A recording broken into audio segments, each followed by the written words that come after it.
Hi. We've got some issues. Everyone who's here and to check out to see what we're going to do. We're down 2 people. Dave is looking after his partner, the after hours doctor for some. I think everything's okay. It's just checking up on something, and we've lost John tonight because kids aren't playing ball, which is that happens. That happens. He's decided his children are more important. Yeah, which I mean, I guess I agree with. What a loser.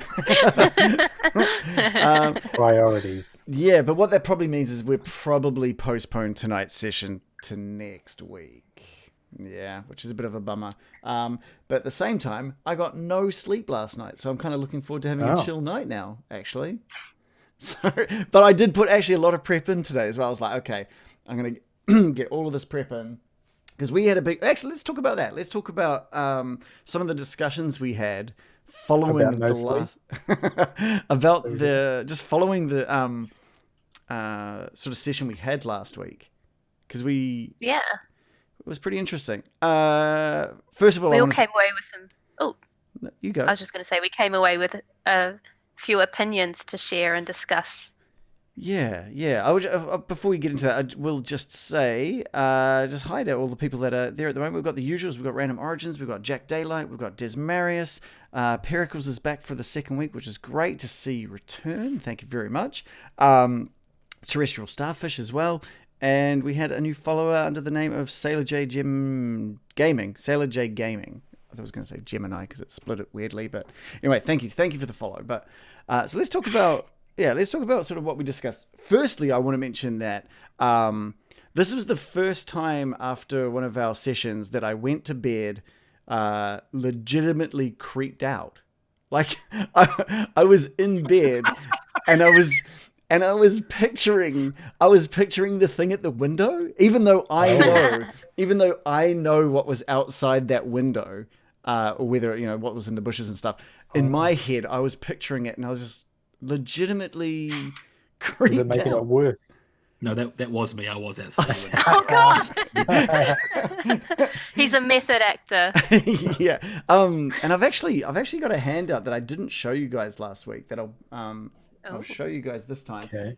Which is a picture Of you. of me freaked out in bed. No. Cool. Outside the window.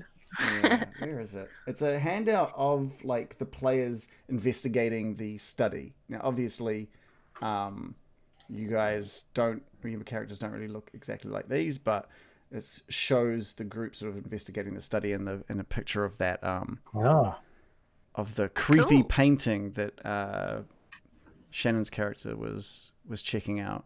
That's amazing. We both checked it out, didn't we? So that's sort of right there. And then, but there's someone reading a book in the corner, freaking out. Yeah. And someone just rifling through, worried in a drawer. Yeah, which would have been, I assume, Dave's character who ended up sort of rifling through that roll top.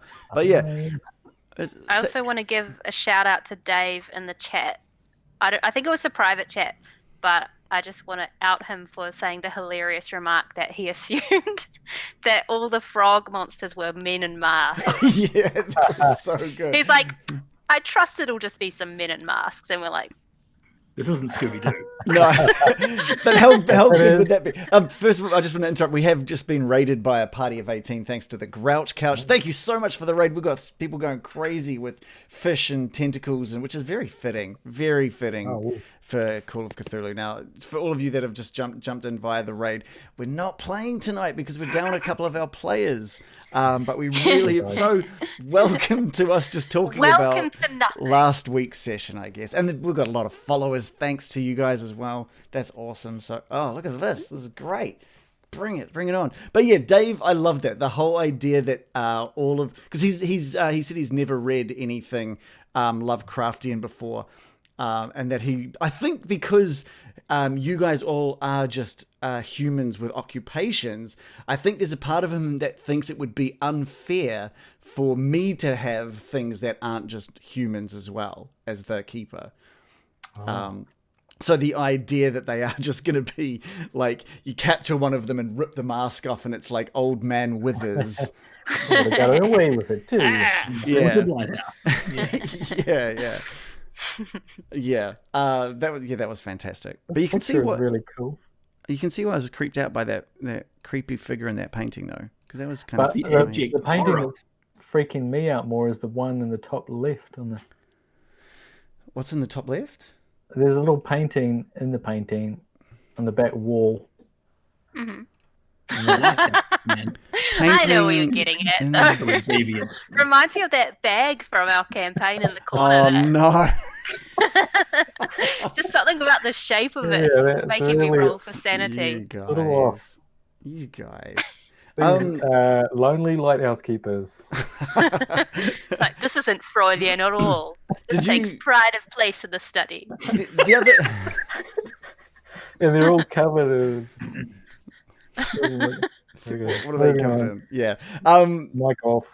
For anyone who wasn't part of our Discord, you also would have missed Shannon's awesome sketch that he did, because he's playing an artist as well, and the character was doing some sketching on the boat, I guess.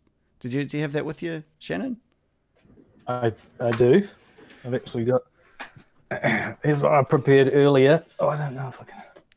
He's basically playing himself. Yeah, I specifically gave Shannon the artist. Oh, did you? Yeah. I can just... So good. Mm.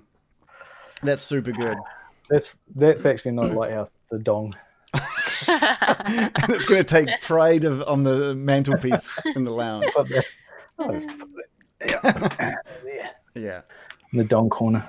So one of the things that we sort of discussed after we played was, because we've never played like an investigation game before, it's very different from what we'd play with D&D, was the fact that not as the keeper not knowing what I should be detailing versus what I should be getting you guys to ask me about, I guess. And so what would happen is you guys would enter a room, and I would say, here's all of the things that are in this room. And I think it slowed things down a little bit, and I think some of you wanted a little less information. Some of you, I think John is the type of player that likes as much information as possible all the time. But that was really interesting. What are your guys' takes on that? I think it was not so much the description slowing it down, more us not wanting to speak over each other maybe, or just rush through it and wreck it for other people. I don't know. Because my tendency was like, I'm going to run through and try and find someone immediately, and that would have just me running and not looking at anything and probably finding a monster and dying or something. But Right. I don't know what would happen. It's interesting. You say Yeah, that I know what you mean though, because you don't want to just be like, look at this amazing game world that's been created. I ignore all of it. But I felt like I missed out on the chance to try and like play my character accurately as to what a person would do in like a shipwreck scenario. I feel like immediately as soon as we got onto the island, people were like treating it like a suspicious mystery just because there were footprints, and it's like, yeah, but if you've just been in a shipwreck, you're going to just be like trusting that the man in the lighthouse will help you. We started treating it like a murder mystery straight away, like really suspicious, like that cliche in D&D where you're too scared to open a door. It's like, do you go in? And we're like, I don't know, do we go in? Yeah. What were you saying, Adam? What are your thoughts? It's just interesting that we're talking about it now, and I think we all must have had the same idea, but we were all held back because I had the exact same thoughts of like, I would go into every room immediately, throw on every light I could. But I also had that thought of like, I don't know what's out there, so am I just going to kind of ruin it? And you're like, oh, well, cool. Thanks for finding the boss on the first 2 minutes. Yeah. And that's it always comes back to, both with D&D and I guess with Call of Cthulhu as well, is trusting that the keeper or the DM is going to make sure that it, no matter what you guys decide, that it remains interesting. So there's no wrong way for the players to progress through.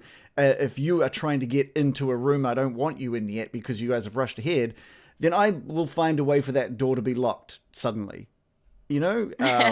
You know, and if I'm not ready for you to be in there yet, or it's up to me to make some noises like, since I know that you guys are looking for someone and I don't want you to venture further into wherever you are, I make a human sound over somewhere else, and that's where you're now hopefully going to be heading because you're trying to find a human. So that kind of thing. So I'm totally fine for you guys to run as your characters through stuff if it means being more invested in the game world.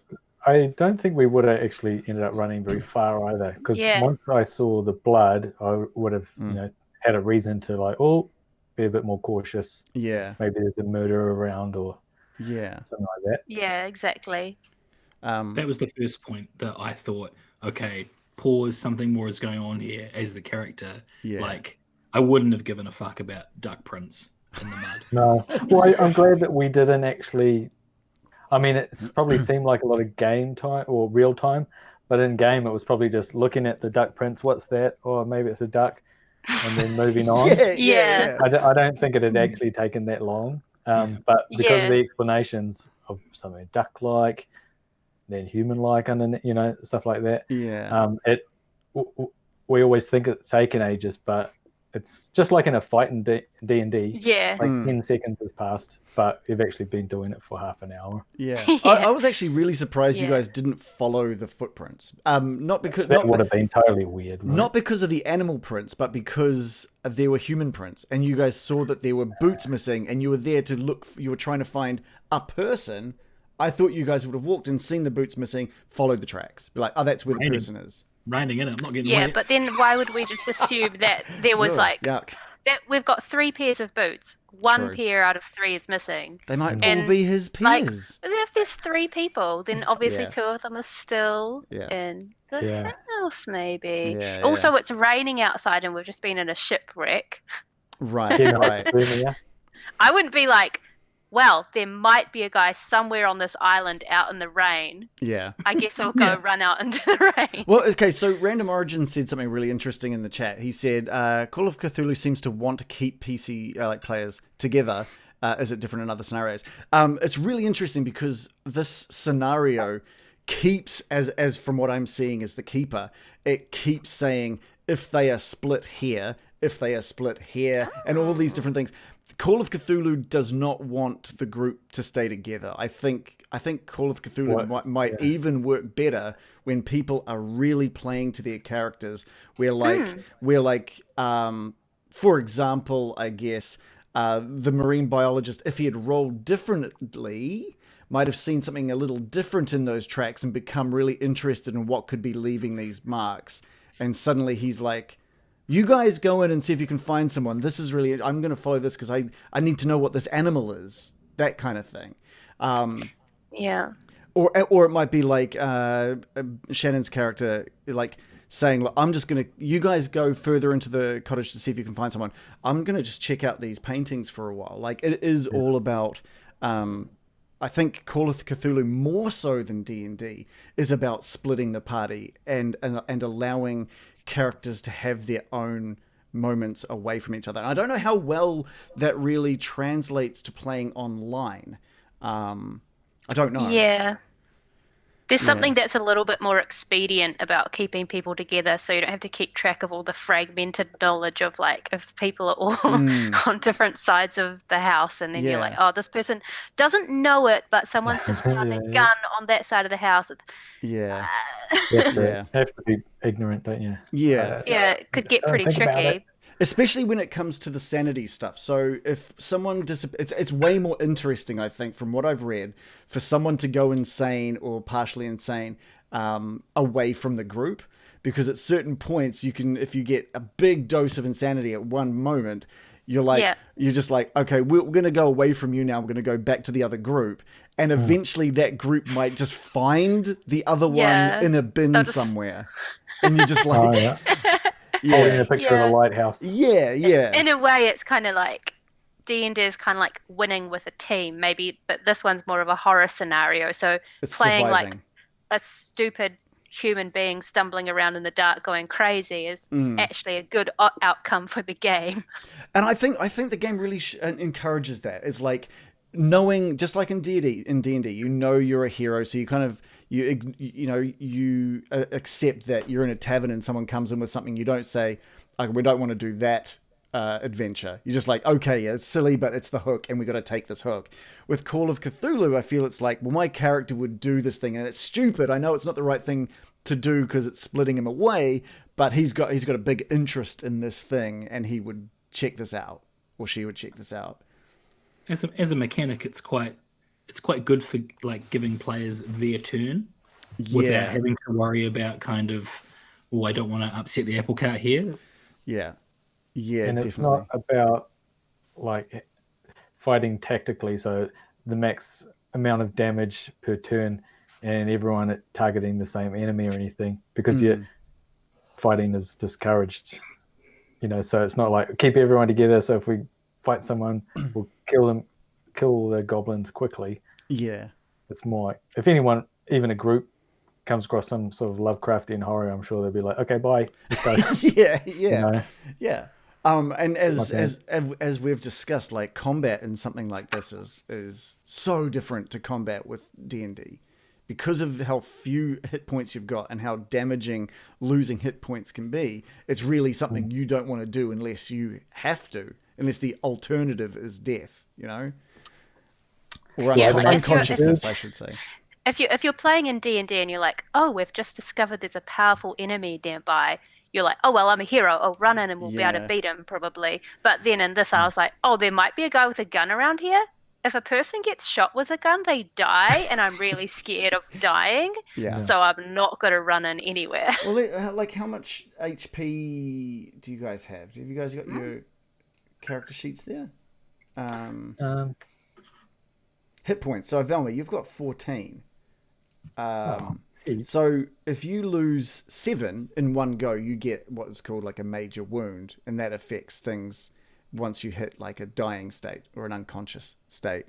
But I think from what I have seen, I think a gun does like 1d, I can't remember if it's 1d6 or 1d10 damage, like 1d8. So someone shooting you and rolling well will give you that major wound, just like that. Yeah. Which makes sense. Yeah. And then once you've lost that, 24 hours later you'll get 1 HP back. Brutal. Yeah. Is there any kind of elapsed time mechanic in the game? So I don't know, let's say you suffer a major wound. Can you fast forward 3 days, or any kind of notion of that, or is that entirely at the keeper's behest? Yeah, it would come down to what sort of situation you're in. If you guys got damaged while in this cottage and you wanted to fast forward 3 days, like you would need to spend some serious game time figuring out if it's going to be safe to do so, to bunker down in this area. Or you might see if you can find the equipment necessary to do some first aid on a character, in which case I think you get like it takes an hour of in-game time, and it's like you get like 1d3 HP back, something like that. It's very scarily realistic, this one. Yeah. No magical squirrels to be found. Someone's saying Dirtbag Don is just saying D&D is about heroics and defying and rewarding bold play. And then he said, read a Cthulhu book. Those aren't heroes. Those are people that frightening and insane things that happen to. And yeah, that's totally true. I got a question. Does anyone have any recommendations for Lovecraft? Because I'm thinking about having a read. Yeah. The Color Out of Space is good. Yeah. It's a good one. And when I say read, I'm like, I'm probably going to get an audiobook. All right. Some of them that people start with are the long ones, So like Mountains of Madness and Call of Cthulhu, those are quite long. But he's got lots of good short ones. Like there's one called, I think it's called The Temple, and it's about some Nazi captain of a U-boat going insane and shooting all of his crew as they're stuck under the ocean and seeing things go past the windows. And so there's lots of good short ones. Terrestrial Starfish has recommended The Dreams in the Witch House. I'm gonna write these down. And Dirtbag Don has said you can read or you can go on YouTube, and there's a ton of audio readings for free on YouTube. Ooh, free. They suggest any of the Horror Babble ones. Horror Babble. It's good because I've been working from home a bunch, and I just listen to like lots of podcasts and stuff. Yeah, Pericles. They're all getting a bit samey. Pericles 83 says, get one narrated by Wayne June. The man's voice is incredible. He narrates a lot of Lovecraft. I'm loving these suggestions. So there's some good suggestions. I'm working from home this week as well, so maybe we'll just chuck something on tomorrow. We'll just get real spooked at home and start looking out the windows like, what was that? I'm a little glad I was pretty spooked last week. I'm glad we kind of aren't playing again this week because I wasn't ready to be spooked again. I slept like a baby, darling. Lucky for some. So yeah, what did we end up did we come to a decision on how we were going to deal with entering rooms or describing stuff as you guys progress? So if in a perfect world where you guys are now a bit more in character and rushing into a room to find someone, let's take that study for example. I'm trying to remember who rushed into that room first. I think it was John's character. I can't remember now. Actually, no, I think it was Velma. Yeah, I think I was one of the first to rush into the study, and then... Oh, no, it was Preston, because he was knocking on the walls as he was doing it. He was knocking on the door and the walls and entering into the study. Oh, that's right. Bang, bang, bang, bang. Yeah. What would be for you, what was your character looking for, and what would you have wanted me to describe if you were in that mindset of I'm running in trying to find someone?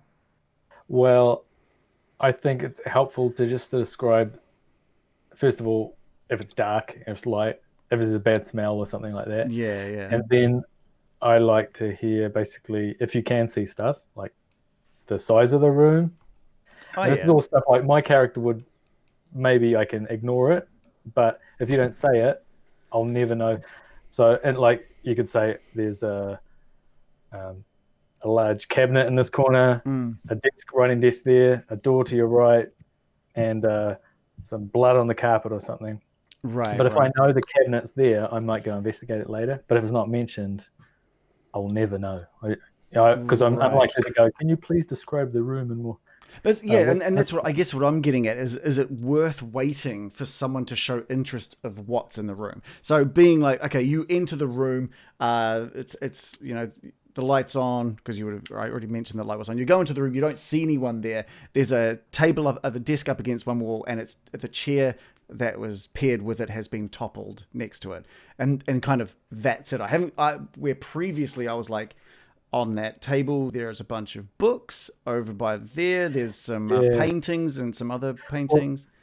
Well, I probably wouldn't mention like what's on the tables because like, well, you could say it's strewn with papers of some sort, and you can say there's a bookshelf, but you don't have to describe what kind of books or anything like that. But as long as you say bookshelf, I'll go, hey, wasn't there books there? And later on, if we're investigating, I go, can I check out this thing? And that's when we get more details.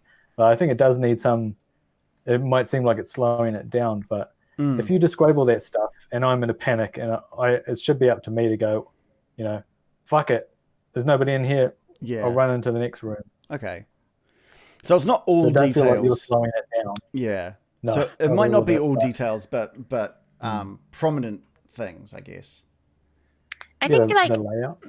If we can communicate to you an understanding of the mental state of the character as well, like if you're like, I'm rushing in and I'm just looking for someone, and then tailoring the idea of how many details that actively be looking for, but. Must be. I understand how tricky that balance would be to find.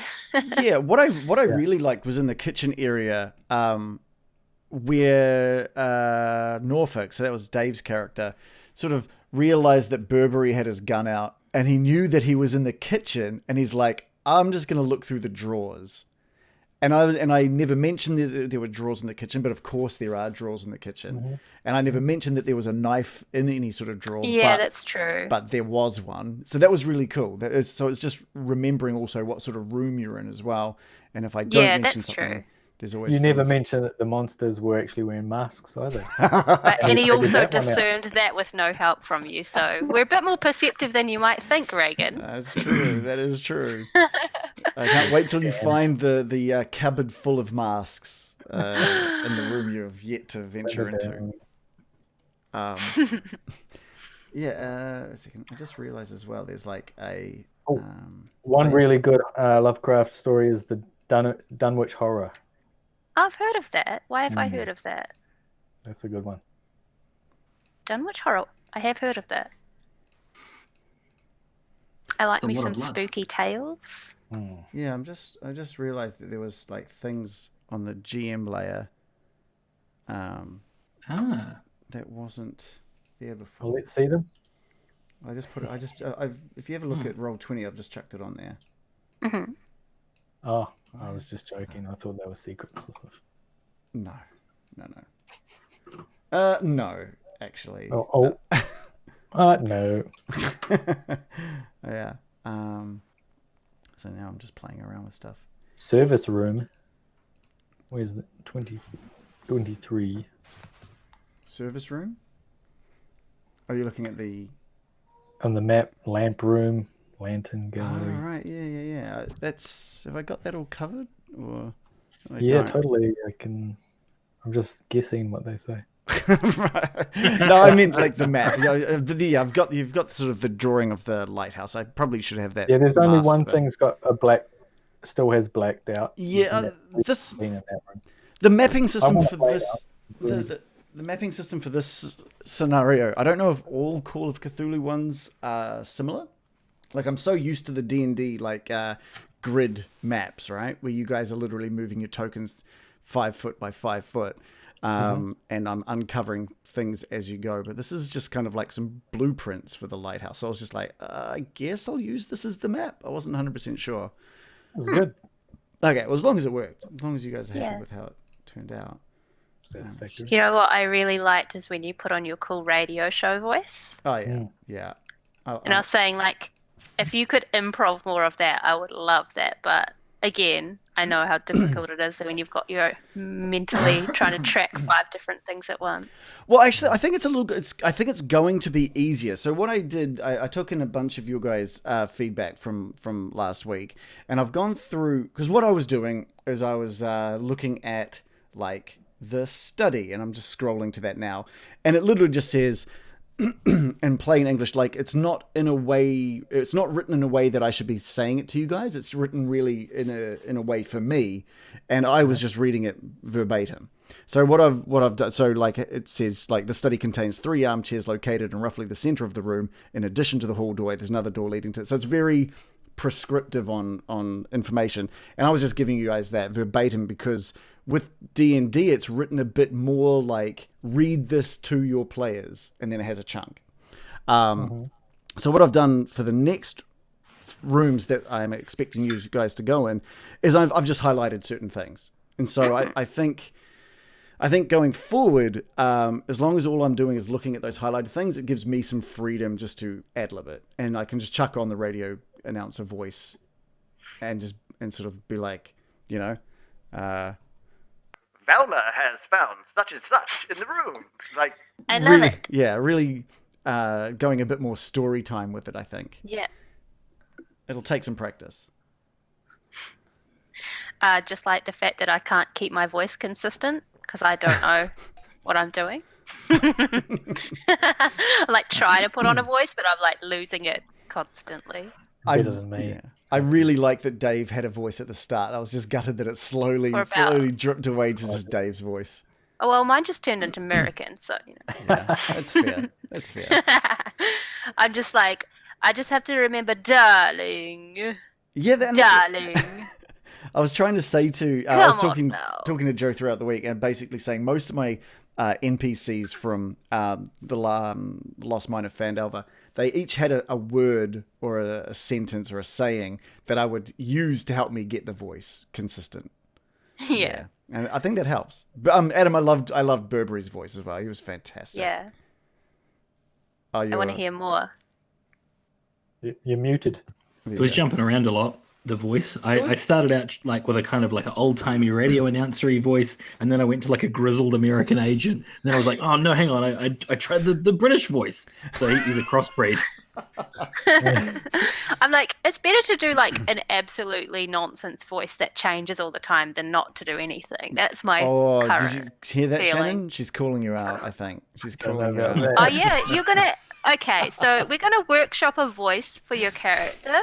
I really do have I'm an gonna absolutely nonsense insist. voice, though. I want like a really high pitched one. Hit me. Really high pitch. Butt me, darling. Yeah. That was great. Butt me, yeah, that was great. Yeah, the butt me, the lingo from the Times, that was awesome. Yeah. I was so there. I really liked I liked just the dismissive calling John's character Dr. Fish. Like that was so good. So even yours, Shannon, when you said he's like, does anyone need a friendly marine biologist? And you're like, if there was a fish up here, I would. I was just like, that was so good. Like everyone was dismissive of John's character.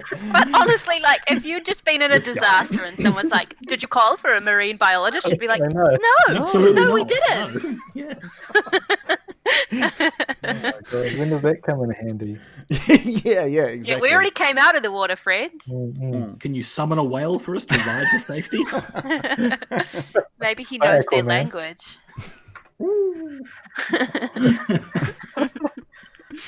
Well, we never it might come in handy. I mean, we did see some sort of fishy person through a window or something. So Well, we ended with Velma possibly catching a glimpse of something, but she wasn't sure. Yeah, it'll be. we got a photo, a painting of it, and we got some weird footprints. So And it was in the diary. Yes, good Oh, memory. yeah. It was. It said something like Frogman or something yes, like that. that's right. Let's bring that What's up. bugging actually. me is the Let's look at the duck note. What was it with the duck Croaking feet? noise. Croaking Frogs. Frogs? Question mark? Yeah. Men on island at night. Smith said saw someone in trees and peering through the window. Possibly a Someone man in in the a tree? frog So that would mask. be like a bird man. Oh yeah, someone in a mask. A tree frog. yeah. Yeah. I'm just going to say, if I were on an island making notes, I'm not sure I would record croaking noise, question mark, alongside these other quite major. He's like, yeah, like, because it says that he's like there to track like illegal trade, and he's writing down, are there frogs on this fucking thing? He's like, frogs. I'm scared of them. Yeah. Hey, Dave. Oh, Norfolk's here. Dave, we're not actually playing tonight. We're gonna postpone it through till next week. Oh, awesome. That's all good. So I we've just That's it. yeah, We're so having a meta discussion. Oh, excellent. I like meta discussions. Yeah. Although now you're here, maybe no. We'll next week. Is everything okay? Is everything all good? Yeah. Okay. She's breathing, but been given some drugs to help with pain, and then has to do a barrage of tests. To Oh, see well. what's going on. Okay. Oh, that's awful. Well. Yeah, The doesn't joys seem- of gastritis hanging around for ages was didn't affect me. Well, knocked me out for 3 days, and then I was ill dude. for about a week afterwards. But yeah. Sounds awful. Dave, That's horrid. since you are here, let's talk about your theory that there are a bunch of men on this island in masks. Well, that was my original theory. Because I kind of thought it like we're having this chat about it in the stream on the Discord, and I kind of pictured. I had this kind of picture of like Scooby-Doo, like just that kind of. It had that kind of feel about it. It was just that kind of Scooby-Doo. You get a bunch of random investigators, and they meet up against these. You're in a very human world. So the investigators or the characters are very human based, they're very human skilled. So the likelihood of mythical beasts appearing just seems to me almost on the ridiculous side. So if they did appear, then it seems like it makes sense that there'd be people in masks. Also, my character's called Velma, so I mean, that's straight out of Scooby-Doo. So that's we gonna. found those really tall sandwiches in the kitchen. Yeah. Really high sandwiches.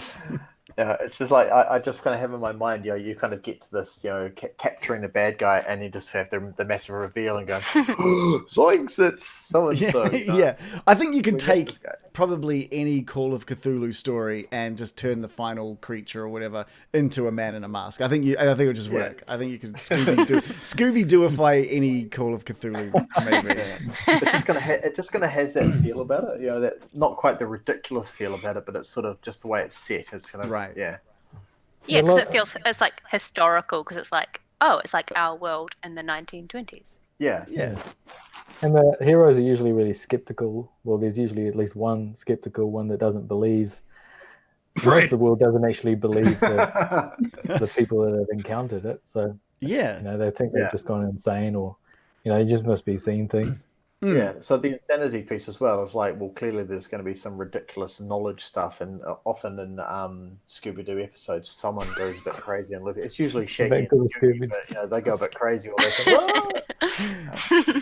and then they realise that it's just a dude in a mask. So, oh, really? Well, you guys haven't gotten to the point where in the cottage you guys are running between rooms, and then like these frog characters are opening doors and shutting doors and across the yeah. That'll come next week, I think. Ooh, Yeah. exciting. Yeah. Just the same painting goes behind, same knob painting. and every time you pass a painting, the eyes move and follow you. Yeah. See, now I think someone needs to create, if they haven't already, a Scooby-Doo RPG. I feel like that is ready to go. That would be cool. I remember watching Scooby-Doo and just being like, these plots are paper thin, trash. Yeah. Scrappy. Random Origins is harassing the map. If you guys look, he's saying that the doors in room 4 are terribly designed because they open into each other. The other thing, Random, is like the width. If you compare the width of the door to one of the beds, they're almost like 6 foot wide doors as well. Wow. Oh, wow, truly Lovecraftian house design. Yeah, you come up against the door. Roll for insanity. Who made this house? Why would this exist? Well, Howard and Roberson, according to they won't be getting any business, will they? Oh dear. Yeah. I think I'd people forgotten that the lighthouse was off, which makes it creepy. I would have been a bit more wary if I'd remembered that, or panicked maybe. I don't know. Yeah. Where's the lighthouse off? So I'll reset the opening scene. I think again I could have done a better job of painting a picture for that opening scene. You guys were all on this boat heading towards Rockport, where suddenly the lighthouse light turned off. In the darkness, the boat hit something and started sinking, and then you guys were all rushed to the lifeboats and told there's a storm coming. You're probably not going to make it to the mainland, but there's an island that you can get to that has that lighthouse. So that's, I don't think it's being a keeper or being a DM in general is really hard. If you set the scene incorrectly, if you don't paint the right picture, you can really mess up the tone or what you're trying, the idea of the whole thing. If you don't describe something, they'll never imagine it, that it's there. Yeah. Whereas you think you've described it, or you assume that they know about it because you've already read it. But they will never mention the bookshelf or something if you don't say bookshelf just quickly, even going into a room, you got to rattle off things that they might glance around. Because even if you're panicked, you do see stuff, Things catch your eye. Yeah, and I think that's one of the other things I want to try, and I discussed this with you guys in the Discord as well, which is if I don't describe everything, maybe I describe something to one of you. So in your case, in Preston's case, it was, since he's an artist, I really wanted to remind him that there was art in this room. And it's, we talked about it. It's a little cliche that the artist is interested in the art because anyone can be interested in art, but it works, I guess. It works. So the artist archetype, Well, most You'd people be like, could I'm come playing in- against type. This artist hates paintings and doesn't care for them at all. Yeah. Look how interesting this character is. yeah. Most people So would go and go, original. "Oh, my child could draw that." Yeah. Oh, fantastic. Oh, random origin says Velma notices an oven in the kitchen. Oh, It's the 1920s. It is the 1920s. She's like, yes, this is where I belong. Yeah. Oh. She puts on the apron. Does anyone want cookies? yeah. Brave DM to point that out, though. It's safe. It's safe. And you actually, ironically, Random also wrote cookies under his thing as well, so you managed to get that spot on. Dave. So we've kind of talked about. What have we talked about? A few things. What are your thoughts on describing the urgency that characters are running through and the time spent on describing a room? So in your situation, your character, what do you want to talk about the motivations that you feel that your character has moving into this cottage? Well, not that you're moving in, you're oh, cool! I'm going to take over. And it is $60 a week. you're all now owing me rent because you're occupying a room each. Yeah. Well, so Norfolk, and I forget my. Oh, this is terrible because I haven't got my character sheet open to see the name. What's his name? Is the guy Cassidy? Cassidy? Yes. So as far as so Norfolk knows Cassidy. So my intent is basically the whole point of being on the journey is to come and find him and find out what the hell he's got himself into. Because he sent me a letter saying, "Hey, I've got this cool stuff. Come help me move it," kind of thing. Shannon? So Shannon had a question. How would you get to this place? Would you go to the mainland and then catch another boat? Was that your plan? Well, I don't know. So I think obviously the boat was going to the mainland, right? That was where it's. I'm just wondering if you caused this shipwreck so you could get a No, funnily enough, when like last week when Reagan was talking about the characters and stuff, and then through Burberry and as an FBI agent, I'm like, fuck. Suddenly, I feel like the evil character in a good campaign. He's just like, just don't kill anybody. I'm like, dude. Yeah. But so my character.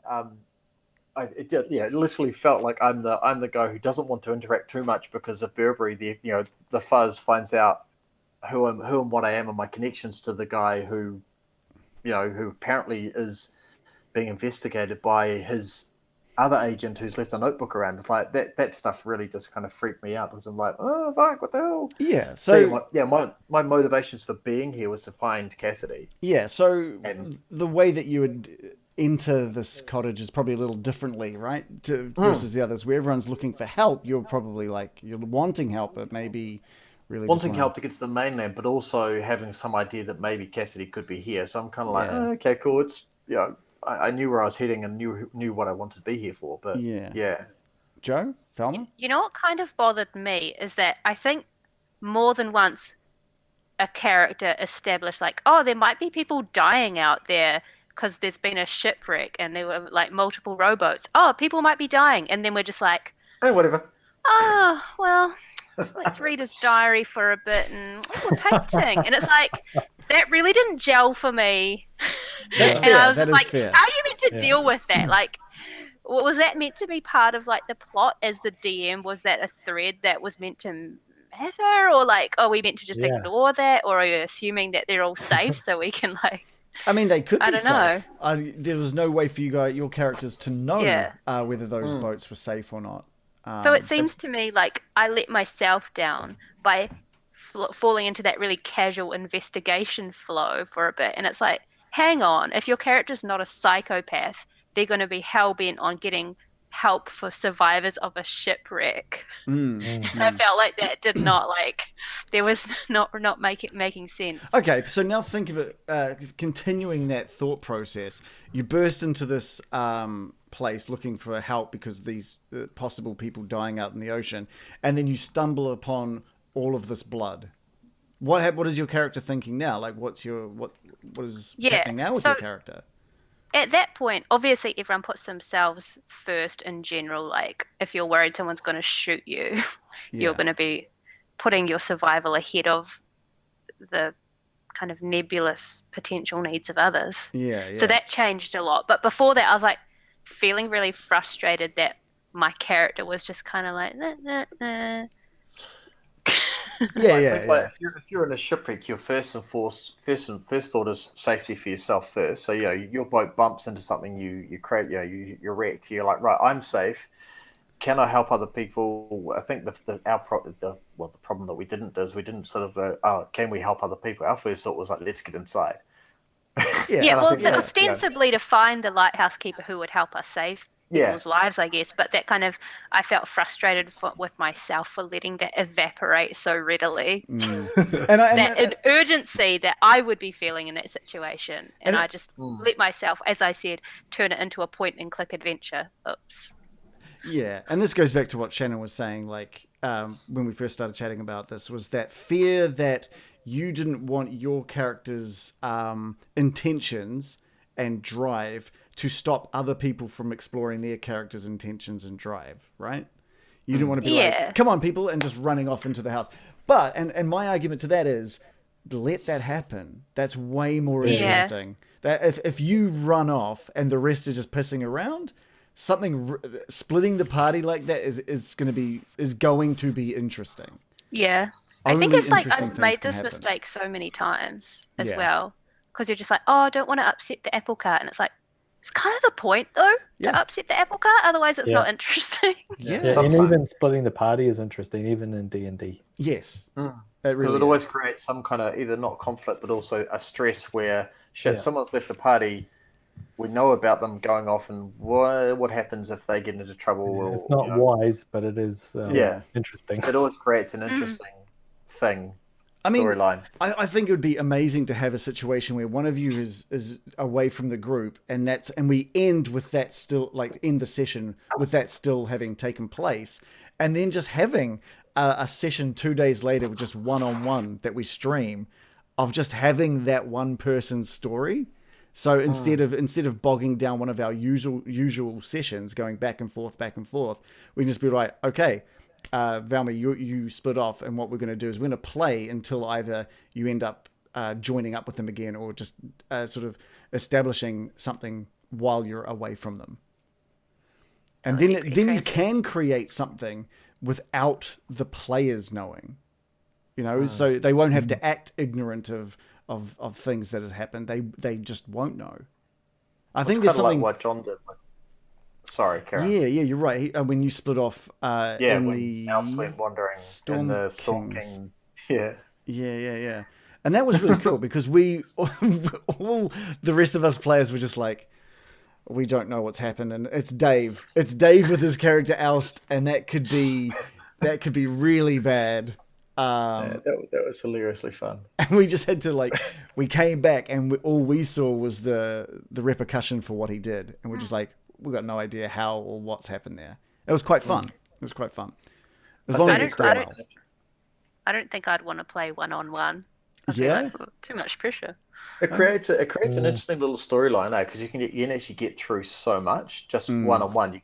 It's really quick, and in the space of sort of a couple of hours, you can kind of do an entire storyline of wandering around. In my case, it was wandering around a dungeon underwater, discovering things, and then coming back to the party. And then going, where the fuck have you been? I'm like, It worked. Did you guys have to log out, or what? Did you do a whole session? No, John and I played it on a Wednesday, a couple of days before. Oh, so we did our Monday session, and then we joined up on the sort of Wednesday or Thursday and just played it through. And then the next Monday, it was like, right, Dave's back. It worked. They had no idea. It worked really well because the rest of the characters were asleep. And so he had 8 hours of time to fill in for his character. So it might not work too well when you're on the same island and time is kind of meant to be going past at the same time. But there might be circumstances where it works well. Especially in between stories where you're meant to be recuperating. Yeah. I'd be kind of keen to keep everyone in the same session, honestly. That's but fair. I think if people are off on their own exploring, I think it's only polite to try and keep it expedient in that case. Yeah. I think if you guys split up, it is making sure that you're keeping it interesting for everyone. So making sure that you do spend equal time going back and forth between between the groups. Yeah. Yeah. Kind of want to play Call of Cthulhu now. What's that? Kind of want to play Call of Cthulhu. Yeah. I keep making dumb jokes to Reagan about Call of Cthulhu, like calling Cthulhu. We used to have this really cool / dumb 80s board game called, what was it called? Dream Phone? Have you ever heard of that? It was like this teenage girl marketed game, and you had to like call up on this big like fake phone to see which boy has a crush on you, and they give you like little clues. And I was like, what if it's like Dream Phone, but it's Cthulhu on the other end? And you're just like, ooh, does he like me? And he's like, and you're like, oh, stop. Cthulhu, you shouldn't say such things over the phone. Someone might hear Cthulhu. I just googled Dream Phone. I'm regretting it. It's so fun. I have played that as a grown man as well. Yeah. Oh, that would have been fun. But do they have voices, like recorded voices of? Yeah. Of I bet you had all the boys crashing on you. Yeah, it was pretty exciting. And you have to like, you're really like figuring out which boy it is, and you were like, oh, I hope it's not that one. It's like Guess Who, but for people like crashing on you. Wow. Yeah. Wow. Pericles said, I bet you say that to all the insignificant flesh sacks. Yeah. Yeah. Hilarious. Yeah. Yeah, that's cool. So yeah, I'm really keen to get back into this now, and I'm kind of, because we're at this point where once we finish this, and we will be finished this in the next session we have, it's just what we're going to do next. Because I think John needs a couple of weeks off just to sort out scheduling and stuff with his new extra family member. His insignificant flesh sacks. Yeah, the spawn. Yeah. Don't tell him I said that. So it's whether or not we want to maybe just do another small Call of Cthulhu, or if we want to do a little one shot in D&D, or try just another thing, another RPG. So yeah, we need to have a bit of a think about what we want to do before we get into the next big thing. I know that there's a Call of Cthulhu story or campaign that's like 2 to 3 years long. Whoa! What? So, I don't know How do you just survive die at the end of 3 years when you literally could die with one bullet wound, or something, or go insane because someone Don't showed get you a shot. book? Yeah, don't get shot is the best starting point. Oh my god! That's how I live my life. Yeah. I think it includes multiple little stories that build to one big, that have overarching thing. So you do play through like downtime as well, and that might mean your character is healing their insanity in an asylum, or doing other downtime activities that you can sort of. Because healing takes like ages, eh? You get 1 hit point back a day. Yeah, unless you're being medically looked after or something. Yeah. Pericle says, Dave, they can die from a gunshot, and he's managed to go more than 2 years. So, yeah. What's WFRP? Pericles, he's saying WFRP. I'm not sure what that is. Whiffer. Is that another type of thing? Because I think that was written when. Oh, Warhammer Fantasy Roleplay. Fantasy Roleplay. Ooh, that would be interesting. Okay, so one of the things I asked on Twitter the other day was, were there any sports-based like tabletop RPGs? Right. And the reason I brought it up break out of your character. Come on. The reason I brought it up is that I'm really obsessed with like sports, like video game sports games that are more than just like sports. Like, I liked that there was a story mode to like Fight Night. There was a Champions, I think it was. There's like soccer games that are like mixed like power moves and stuff like that. And I thought how cool it'd be to have some kind of RPG that involves a sport, but there's more to it than just. And so you obviously replace the combat with sport, the match. Football Manager. But then there's an overarching story to get through. But someone linked me like 4 or 5 different games which were really cool. One of them called Contenders, which supposedly doesn't need a DM, and it's just a boxing RPG, which sounds pretty cool. But I don't know if it's just four-player boxing. I don't know if that would be. Now that is a boxing match I would definitely watch, and it's because I find watching sports quite boring. But I like the idea of like if it was Contenders of Cthulhu. Contenders of Cthulhu. Yeah. Or Cthulhu Manager 2020. I'm signing a duck-like creature to my squad. In the Maddens of Madness. In the mouth of Madden. Yeah. 2020. Now you've got me interested. Yeah. Who says, sounds to me that I need Fate Core. Oh, I might have to look into Fate Core. You need Fate Core, Reagan. Yeah, I need Fate Core. Yeah, totally. Yeah. Fate Core. Dirtbag Don said skills. a year-long campaign of Call of Cthulhu usually means losing some people to insanity or other demises, and then the story can involve new characters. So it's great to have one of your characters visit your old character that went insane to get information. That's kind of cool. That's actually really cool. So one of the ways in Call of Cthulhu, you don't like. It's actually kind of hard to die thanks to like loss of hit points. You can be unconscious and it can take ages to mend yourself back. But the main way that you no longer play as your character is you get your sanity down to 0 points. And that is institutionalized for life. You're batshit crazy. There's no coming back. So I like that. I like the idea of like someone visiting to figure out how that person went crazy to get information. It's pretty sweet. It's cool. So I don't know. So imagine trying to role play that though. Talking to yourself. Yeah. I think the DM would, or the keepers probably. It wouldn't be the one person talking for both of their characters. That would be quite difficult.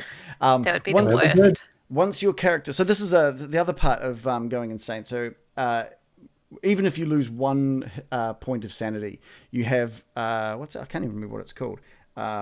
You have an involuntary action. So each of you guys have an involuntary action that I know about. And if you lose even 1 point of sanity, you have an involuntary action. It's something small. It's just something small. Like you might scream, you might pass out, you might fart. I don't know. There'd be something different. Scare a fart out of you. Something. Anyway, so there are different points where I guess I take over. So it's not like I tell you what you do. I sort of just dictate what your character does, and then I give you back control when I'm done with that. So I'm assuming if you go completely insane, they become just an NPC that I look after as the keeper, and that would include any insane babblings that they might have further on down the line. Yeah. Fun. Yeah, which is pretty cool. Pretty cool.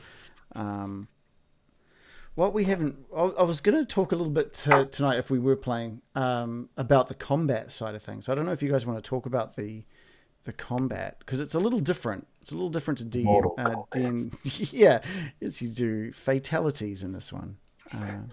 I want to do a babality. Babality I want to do a friendship. Babality. I could make friends with Cthulhu. Yeah.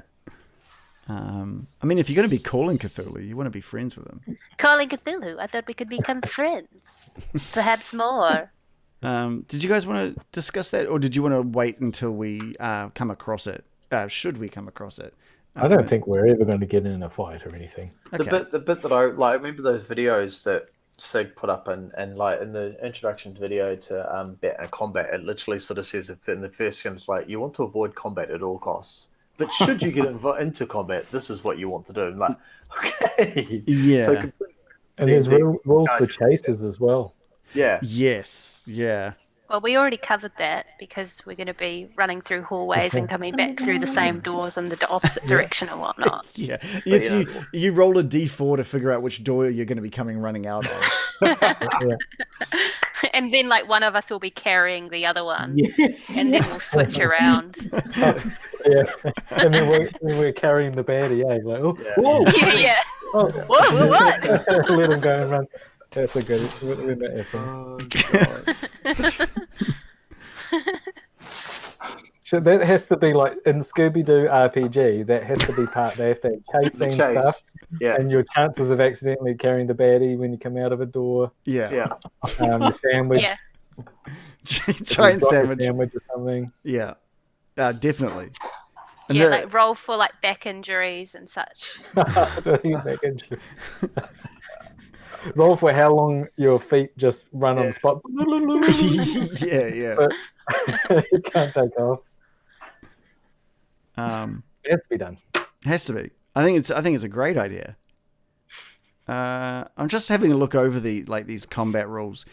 They are insane. It's much more difficult than like a D&D round. Because Which is odd. instead of having like, oh, I'm just going to attack with these, put them up. Instead of just rolling and trying to get higher than their armor class, like there's no real armor class. You might roll a success, but they might roll a dodge, and they need to they're roll contested rolls, aren't they? They're all contested, depending on what they want to do. They might want to defend by attacking you. So it becomes who's got the higher success. So you've got like success, hard success, or extreme success. So whoever gets the better version of the success is the one that's successful. So even punching something that you come across could leave you damaged. Yeah. Just like real life. Yeah. Because it's not so much about everyone figuring out what their moves are and then at the end of that turn order 6 seconds has passed. It's kind of like every move, every action is moving time forward. Kind of how we play D&D anyway. We don't really go by the typical 6-second rule when we play D&D. No way, not even close, man. From what I've heard, people normally like, because the idea is that what you are saying your character does, and then we do all the rolling to see if they're successful and such and such.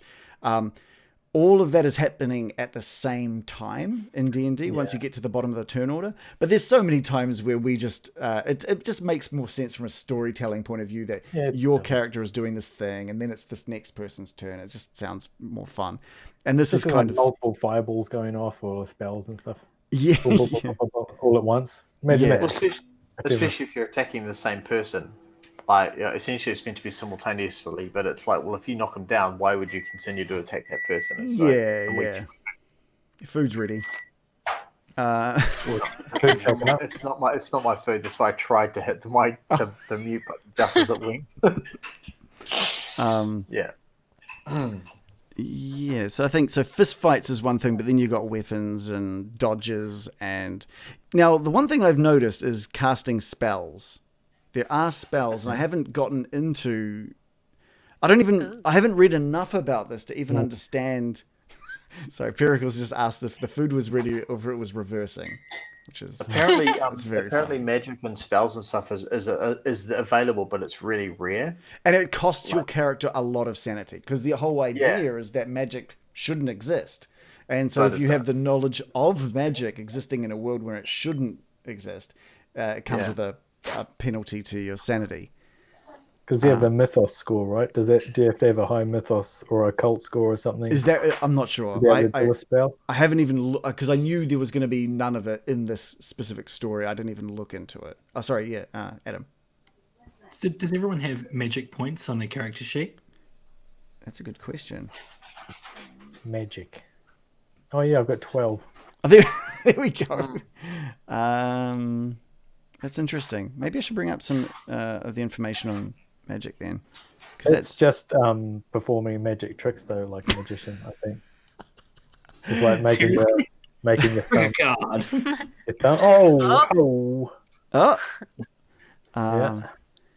Dirtbag Don says spells are great in Cthulhu. Many times you don't even have the entire spell, plus your head can explode. That would be a hell of a way Please make to go. requests I using other appreciate plane of that. chaos magic. It's hard to keep your grip on reality when you consistently transgress against it. That's a good point. So I'm going to go into this magic. So how do you learn a spell? Because there's information on how you. I mean, why ruin it though? What do you mean? The You less kind of- I know about magic, the better, surely. Well, We don't not want if that we thing. want to learn it, I guess, right? So learning a spell doesn't cost I'm one sanity of those. points. I'll cross that bridge when I come to it. Yeah. So So learning one doesn't cost sanity, but casting one does. It's a mythos spell, and you have magic points. You can find mythos books. So yeah, if you got to find them. I guess you have to find them as you go. Find your Necronomicon or your. Dirtbag Don says, please make use of them, frequent use of them, because it's very entertaining. Especially I do if want to heads go explode. insane. Yeah. Here we go. So that when you cast one, the cost of the spell, you must pay the cost of the spell, which is magic points or sanity points, multiplied by 1d6. That's spicy. Any overspend of magic points is deducted from hit points, so it even costs you health. Cool. So it can cause major wounds or death when pushing powerful spells. Cool. That is seriously cool. You get one or more of the following side effects for less powerful spells. So let's say you do just a small one. I roll a 1d8, and then you get like a small kind of symptom, I guess, or a side effect from casting. It might be like small animals in the vicinity explode. You hear disembodied screaming, voices, or other noises. You might just get. Sorry, that's a small thing, is it? The animals near me explode. This is one of the small things. For more powerful spells, Solve the frog problem. For more powerful spells, you get things like earth shaking, thunder and lightning, blood falling from the sky. You accidentally call a deity. Awesome. Oh, sorry, mate. Wrong number. Calling Cthulhu. I like this one though. So I could roll a d8.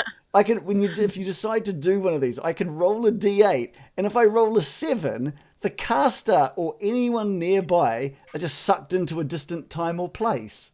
Oh no! No! Talk about splitting the party.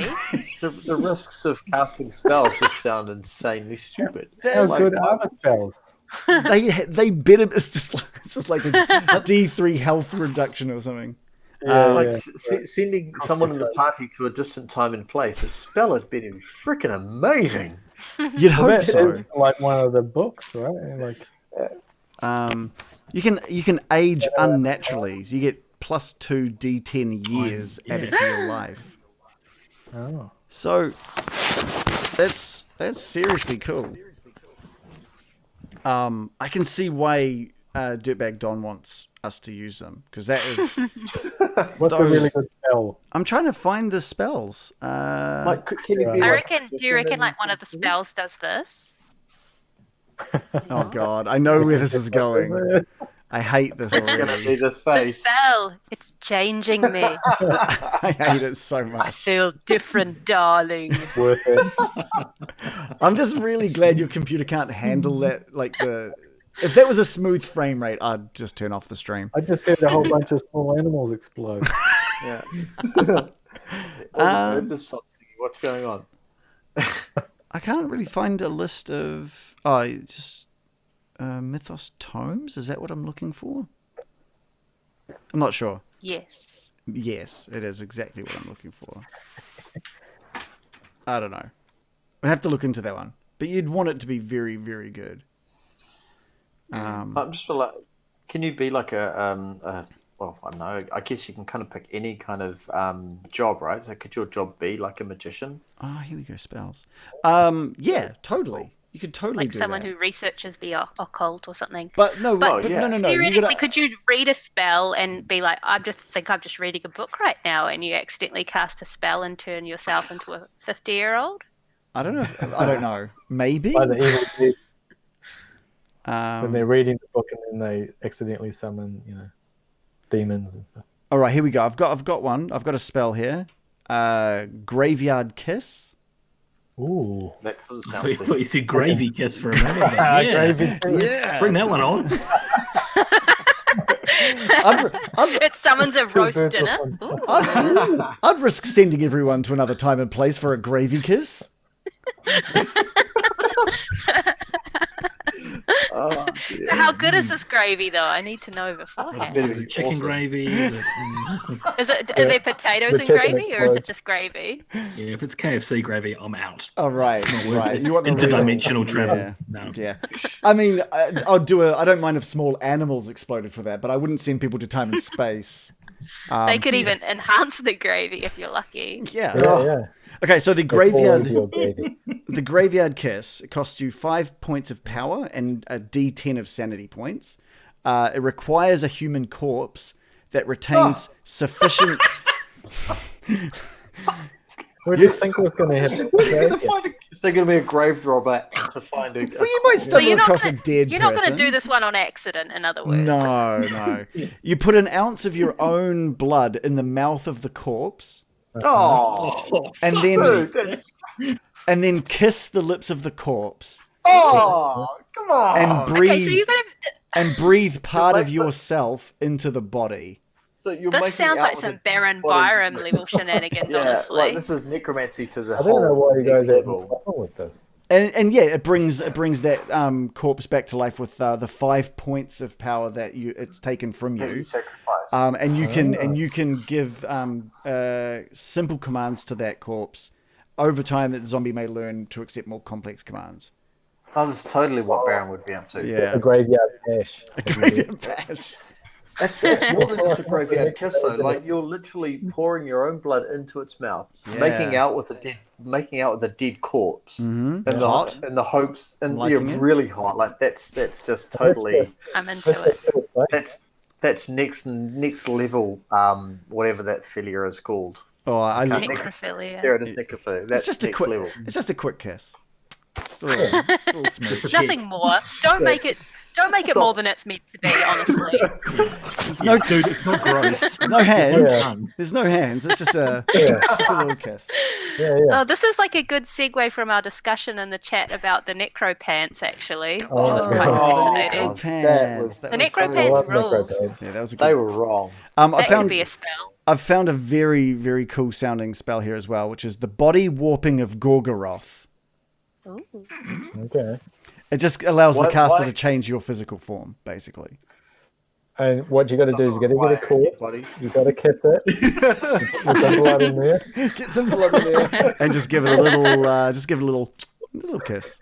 All these spells are the same. In fact, yeah, all of these are kiss based. That's weird. Wait a Like, minute. what the hell? Wait a minute. Sorry, guys. We've been playing Kiss of Cthulhu. Sorry. Like, actually, the higher level the spell, the more context involved.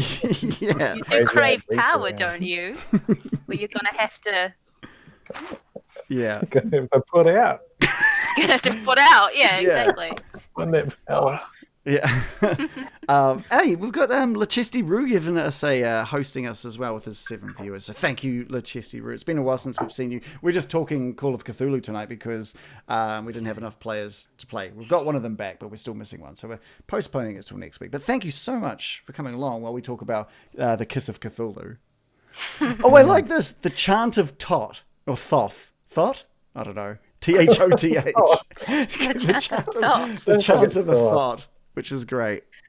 These are fantastic. So yeah, there's actually a lot. There's a lot of spells. Actually, there's a lot.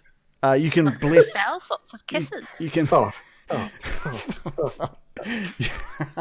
You can bless blades to make them magical and more powerful and stuff. So that's quite yeah. quite D&D like. But you just got to put a little blood on them and give them a little kiss. So the writers of Call of Cthulhu had a thing about kissing and bloodly. Yeah. That's really quite thick. Yeah. And I know that it's coming from me doing a lot of my characters have some rather sick tendencies, but Yeah. you know. I mean, this is coming from someone who wouldn't even steal $1 from a widow.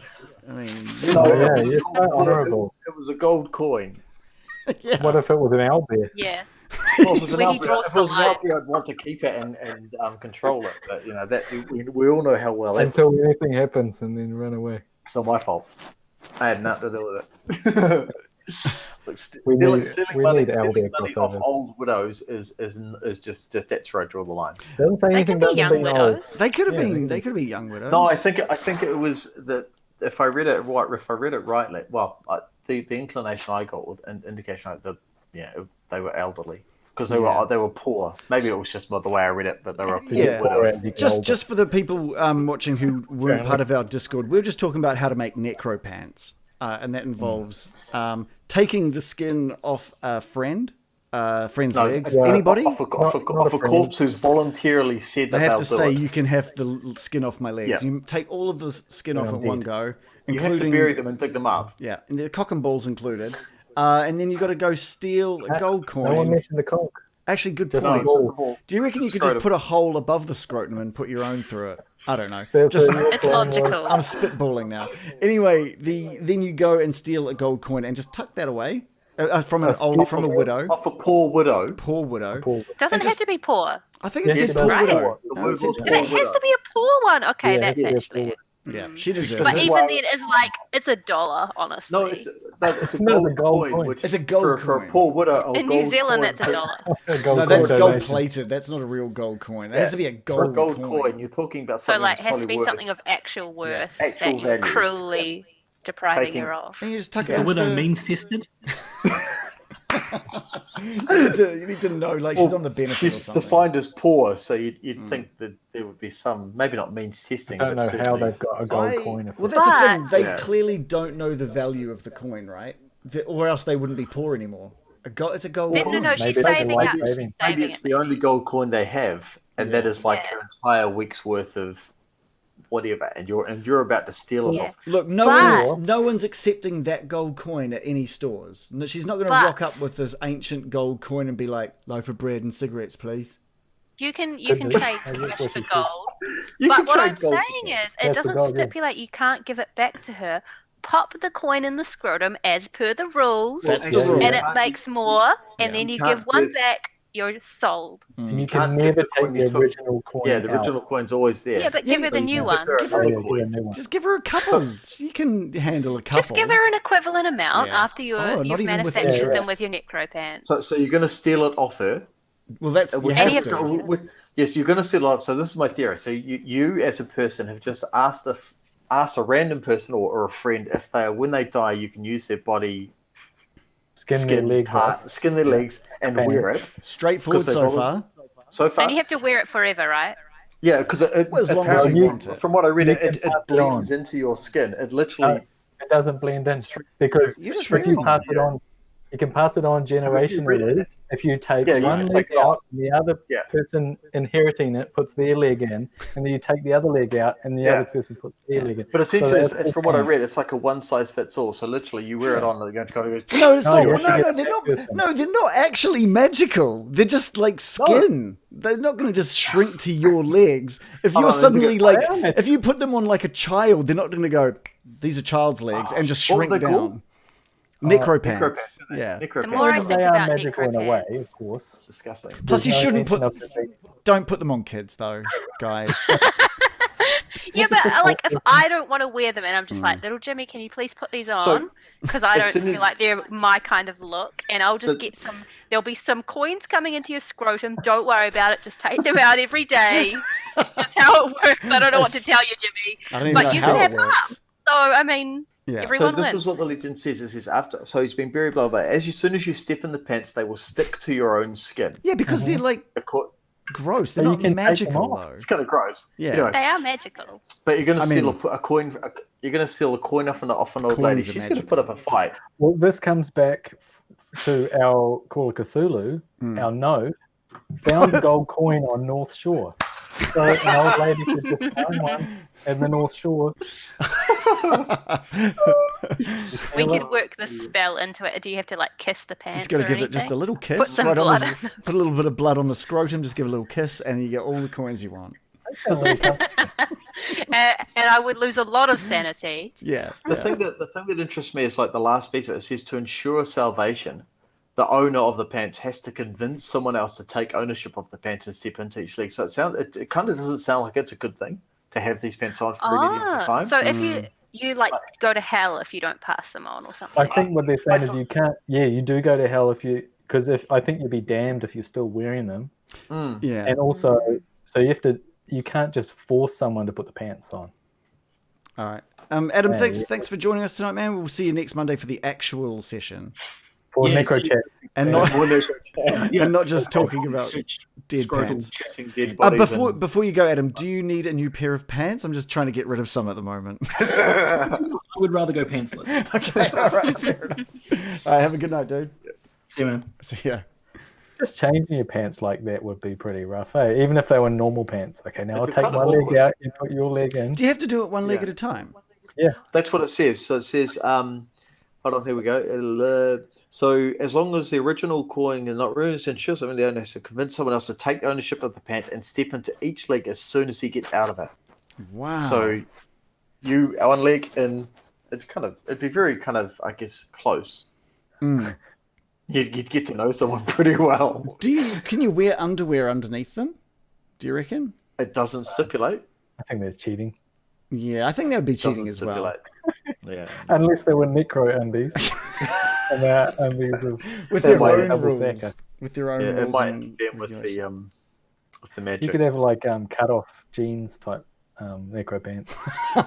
Yeah, but do they have to? Maybe they only get half the money if they're not full length. Well, the picture on there includes the feet. Yeah, I know. It's like almost like a onesie. piece. Oh, that's still disgusting. Yeah, It's still disgusting. That's still disgusting. there's Still, nothing it's worse. disgusting. There's nothing disgusting about pulling coins out of another man's scrotum, Dave. No, It's an not at honest all. day's work, and honestly, Honest I'm days. sick of you judging me. My dad gave me his legs. When I okay? say I've been working from home lately, that's actually what I've been doing. So can you please stop? I was judging both of you when you were quite happy to rob a poor widow. Sorry. That widow could be Totally your own judgment. mum, technically. She's going to make plenty back. Don't worry about the widow, Dave. Plus, when I'm returning the coin to her, well, not that one coin because it's special. That's never coming out of my scrotum. But the other coins that I'm getting, she'll get to meet part of her husband, the dead husband again. 'cause Oh, that's right, because you decided to use your dead husband as the. Just to be expedient. They don't have to be related. So they could be. It doesn't your own have to parent. be. But if you're gonna It just all steal from her, works. you might as well be wearing her husband's legs. Be wearing her dead husband's legs. It might be nostalgic for her. You're like, You I don't recognise know. that scrotum. It's horrible. I might have to go to. All right. It's just wrong. So wrong. Yeah. But what are they? What's the name of the pants? What's the actual name? I thought they If were anyone necro. wants to Actual look them name. up. Oh no, they had a Do they have a real name? finish. It had Yeah. like a had a- Scandinavian name Yeah. with like lots of Yeah. accents all is it around. And I was like, I Icelandic? don't know. I Sounded. legitimately just thought they were necropants. No. I feel like I should You can show. Should I bring it up on the screen for Yeah. people? They're called Knobloch. How do I spell that? Excuse the terrible Knobloch. pronunciation, I'm sure. Knobloch. And Yeah. there's How do I how do I spell? Nabrok. Yeah, Knobloch. Knobloch. Icelandic. See, Yeah. I don't know if I can show this off. I think I just Yeah, you realised can. I might not be able to show that off. You can see some thumbnails there. I'm just going to close that. Yeah. It's on Wikipedia. Oh, well, I mean, if it's on Wikipedia, I surely can't get kicked off Twitch for showing dead I'm man's sure you scrotum can. and They cock. seem to be very aggressive. They do. Oh, really? Actually. What? The pants or the? The pants seem aggressive and also Twitch.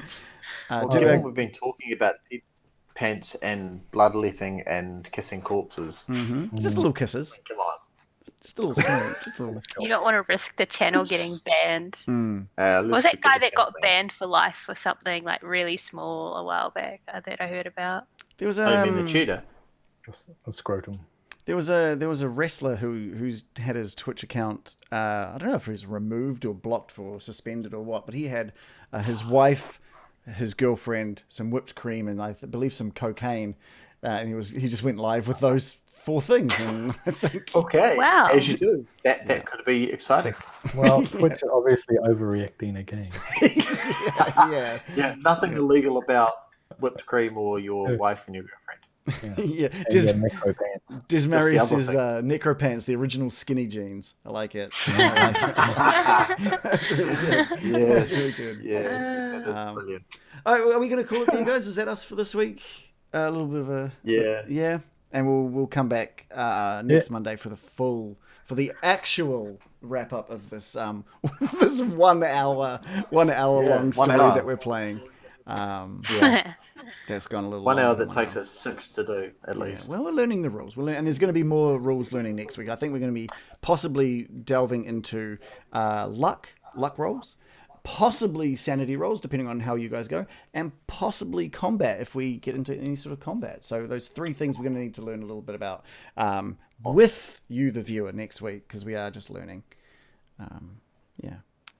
So same time. If you like what you've seen, or if you've sort of like what we've talked about, and you didn't catch our session last week, it's on YouTube.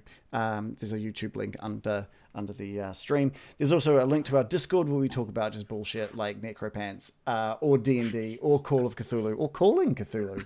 All of these different things. You can come and talk to us about that as well. Yes.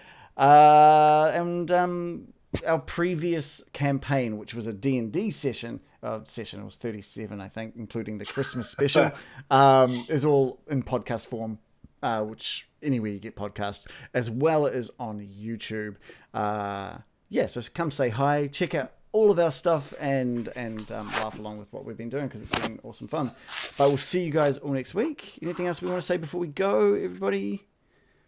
Besides, I'm pleased that I stopped by. Yeah, I'm glad you stopped by, Dale. I'm glad everything was okay. Well with it. Yeah. But yeah, thanks to all of you guys for sticking around and chatting and talking to us while we had little to do this week. So next week we've got all the prep underway. We'll finish off the Lightless beacon. So see you next time at the same time. Bye, everybody. Bye.